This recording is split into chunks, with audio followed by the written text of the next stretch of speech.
नमस्कार मित्रांनो, मी प्रकाश गिरे पाटील आणि आपण पाहतात बोलता का बोलू.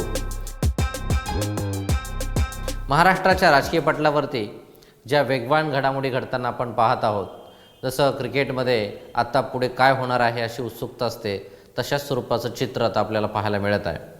खरं तर या पक्षांचे झालेले दोन विभाजन, जसा शिवसेनेचे दोन भाग, राष्ट्रवादीचे दोन भाग, आज कोण काय करतं याकडे सगळ्यांचंच लक्ष.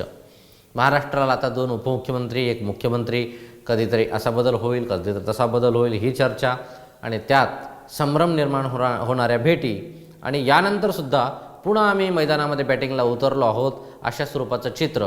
आणि आता पुढे काय होणार, जसं मैदानाकडे सर्वांचं लक्ष लागलेलं असतं तशाच स्वरूपाने त्याकडे कार्यकर्त्यांचं, अनेक म्हणजे पदाधिकाऱ्यांचं, इतकंच नव्हे तर नागरिकांचं, मतदारांचं सुद्धा लक्ष लागलेलं आहे.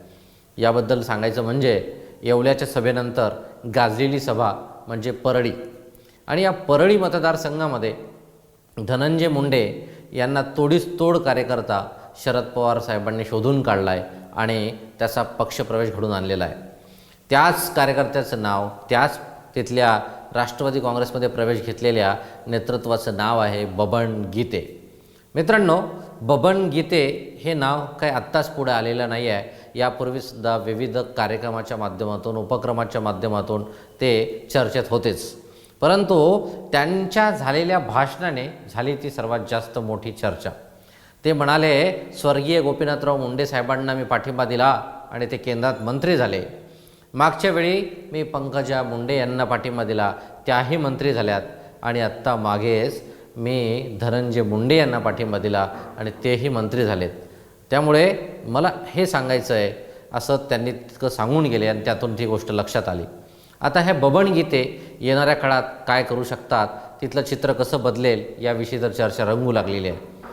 खरं तर आपल्या सर्वांना लक्षात आलेली गोष्ट कोणती आहे की या राजकीय पटलावरती होणाऱ्या या घडामोडीमध्ये शरद पवार साहेब मोठ्या प्रमाणामध्ये या तोडीस तोड कार्यकर्त्यांचा शोध घेतात असं म्हणलेलं आहे.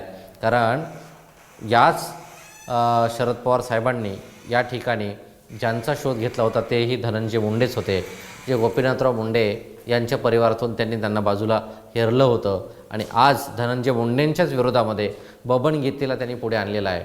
हा राजकारणामध्ये बदलाचा, परिवर्तनाचा भाग आपल्याला सर्वांनाच पाहायला मिळतो. पण येणाऱ्या काळात असं म्हटलं जातं की धनंजय मुंडेंना निवडणूक जड जाईल, ते येणारा काळ ठरवेल. कारण पक्षप्रवेश करतानाच धुरळा उडाला आहे.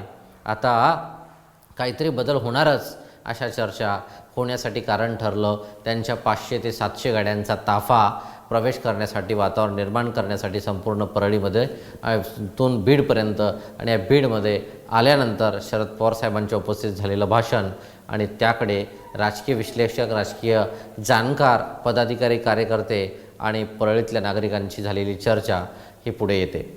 खरं तर बबन गीते हे त्याच भागामध्ये, त्याच वातावरणामध्ये, तशाच स्वरूपाने सर्वांना आपलंसं करून घेण्यामध्ये यशस्वी झालेले असतीलही, पण त्यामागे धनंजय मुंडेंची ताकद आत्ताच्या स्थितीला मंत्री म्हणून तर जास्त आहे, हे तर आपल्या सर्वांना म्हणजे मानावंच लागेल. पण येणाऱ्या काळात निवडणुकीपर्यंत काय चित्र बदलतं आणि बबन गीते यांना शरद पवार साहेब पाठबळ देतात, पाठिंबा देतात, का यातही वेगळ्या प्रकारचं राजकारण खेळतात, हे येणाऱ्या काळात पाहायला मिळेल.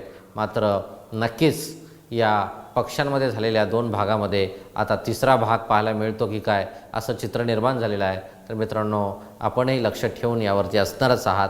तर आपल्याला पुढच्या टप्प्यामध्ये कोणकोणत्या कार्यकर्त्यांना पाठबळ दिलं जातं आणि त्याच मतदारसंघातून या सक्षम असणाऱ्या नेतृत्वाला धूळ चारण्याचा प्रयत्न होतो की काय, हे आपल्याला पाहायला मिळेल. आज इतकंच मित्रांनो, उद्या पाहूया वेगळ्या विषय. तोपर्यंत नमस्कार, धन्यवाद.